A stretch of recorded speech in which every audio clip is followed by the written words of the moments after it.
ನಕ್ಸಲ್ ನಾಯಕ ವಿಕ್ರಮ್ ಗೌಡನ ಎನ್ಕೌಂಟರ್ ಬೆನ್ನಲ್ಲೇ 6 ಜನ ನಕ್ಸಲರು ಪೊಲೀಸರಿಗೆ ಸರೆಂಡರ್ ಆಗಿದ್ದಾರೆ ಎನ್ನಲಾಗ್ತಾ ಇದೆ. ಚಿಕ್ಕಮಗಳೂರು ಎಸ್ಪಿ ವಿಕ್ರಮ್ ಆಮ್ಟೆ ಮುಂದೆ ಲತಾ, ವನಜಾಕ್ಷಿ, ಸುಂದರಿ, ಮಾರೆಪ್ಪ ಅರೋಲಿ, ವಸಂತ, ಜೀಶ್ ಸರೆಂಡರ್ ಆಗ್ತಾರೆ ಅಂತ ಹೇಳಲಾಗ್ತಾ ಇದೆ.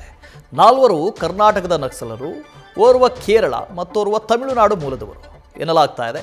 ನಕ್ಸಲರ ಜೊತೆ ಶಾಂತಿಗಾಗಿ ನಾಗರಿಕ ವೇದಿಕೆ ಸದಸ್ಯನ ಸರ್ಕಾರದ ಜೊತೆಗಿನ ಮಾತುಕತೆ ಸಫಲವಾಗಿದ್ದು, ಈ ಹಿನ್ನೆಲೆ ಶರಣಾಗತಿಗೆ ತೀರ್ಮಾನಿಸಲಾಗಿದೆ ಅಂತ ಹೇಳಲಾಗ್ತಾ ಇದೆ.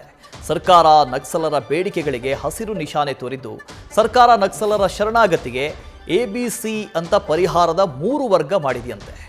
7.5 ಲಕ್ಷದಿಂದ 3 ಲಕ್ಷದವರೆಗೂ ಸರ್ಕಾರ ಪರಿಹಾರ ನೀಡಲಿದೆಯಂತೆ. ಪರಿಹಾರದ ಜೊತೆ ಕೌಶಲ ತರಬೇತಿ ನೀಡಲಿದ್ದು, ಸ್ಟೈಫಂಡ್ ಅನ್ನು ಕೂಡ ನೀಡ್ತಾರಂತೆ.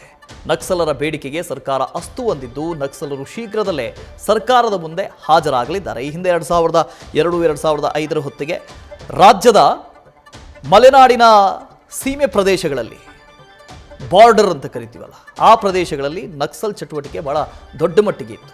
ಸಾಕೇತ್ ರಾಜನ್ನ ಎನ್ಕೌಂಟರ್ನ ನಂತರದಲ್ಲಿ ಎಲ್ಲವೂ ಸಪ್ಪೆ ಆಗಿತ್ತು. ಆದರೆ ಇತ್ತೀಚೆಗೆ ನಕ್ಸಲ್ ನಾಯಕನ ಹತ್ಯೆ ಆಗಿತ್ತು. ಕಬ್ಬಿನಾಲೆ ಪ್ರದೇಶದಲ್ಲಿ ವಿಕ್ರಮ್ ಗೌಡ ಆತನನ್ನು ಎನ್ಕೌಂಟರ್ ಮಾಡಲಾಗಿತ್ತು. ಅದಾದ ಬಳಿಕ ಸರ್ಕಾರ ಪದೇ ಪದೇ ಹೇಳ್ತು, ಯಾರೆಲ್ಲ ನಕ್ಸಲರು ಇದ್ದೀರಿ ಬನ್ನಿ, ಶರಣಾಗತಿಯಾಗಿ ಮತ್ತೆ ಸಮಾಜಕ್ಕೆ ಬನ್ನಿ ನೀವು ಕರೆ ಕೊಟ್ಟಿದ್ರು.